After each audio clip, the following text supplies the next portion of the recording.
to the first episode of the Luwei Show.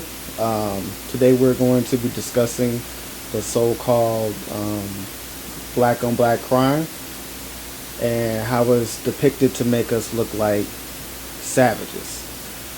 This topic is really not, it used to be a touchy one, but it's not really that touchy no more once you see there's no such thing as it. Before we get in, let's dive into crime, period. We'll go into crime as being divided between two things. Let's say we have crime and power, which is powerful and rich people. They have crime on different levels. We already know about. They can start wars, murder, pillage. They can do any of those things, and those will be considered as crimes. Crimes against humanity. We already see the rules that are going on with our people and stuff, and the rules they implement around the world. It's almost like a crime against humanity. And then you have crime against the poor, and that's more of a starvation thing, of a survival type of crime. Yeah, you do have crazies on both sides, that powerful and poor, that just want to see the world burn. We do have that, unfortunately. But the main things how you get crime is through power and poor. But it's different. When it comes to crime and power, it's mostly based off greed. Each one is going to be based off jealousy and envy, but another one is they differ from in the powerful and the poor. When you take power and crime, they want more of it. So it's based off of a greed thing. They want more and more and more, and they'll do anything to get it by any means necessary. And when you have it with the poor, you have it pretty much based off of survival, is how crimes get committed. So we'll dive into the poor, because we already know how the rich commit their crimes and stuff like that. So I want to get into how the poor commit crimes.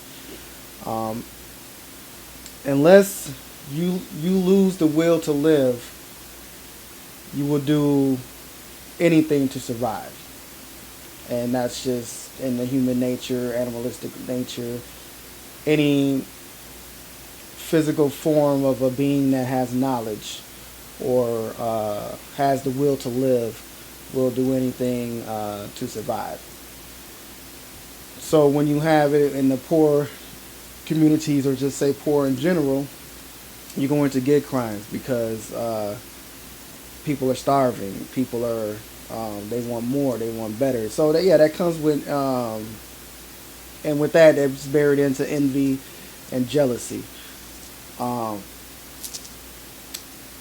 Another note to be taken is that in general, once you look past all of this, with the crime with the poor, is that you will see that if it's a balance between anything, that you really don't have any crime. That's what the substance is here. If you, let's just say, for instance, we're in a poor neighborhood, starving. I get a house next door, deck it out nice, put the flyest rims on my car. People pretty much see I have money. It is idiotic. It would be idiotic and stupid and foolish of me to think that I am not going to get robbed, possibly you know what I'm saying, knocked off of the face of this planet by moving into that neighborhood. Now, I'm not saying, I said neighborhood. I didn't give no color or anything, because that will be any poor community. Any poor community, you do that to, you will see that person possibly get robbed, unless he or she distributed throughout the whole entire community, and people know and do everything they can to protect them, or whatever the case may be. That being, that's the only way that a person can actually do some shit like that.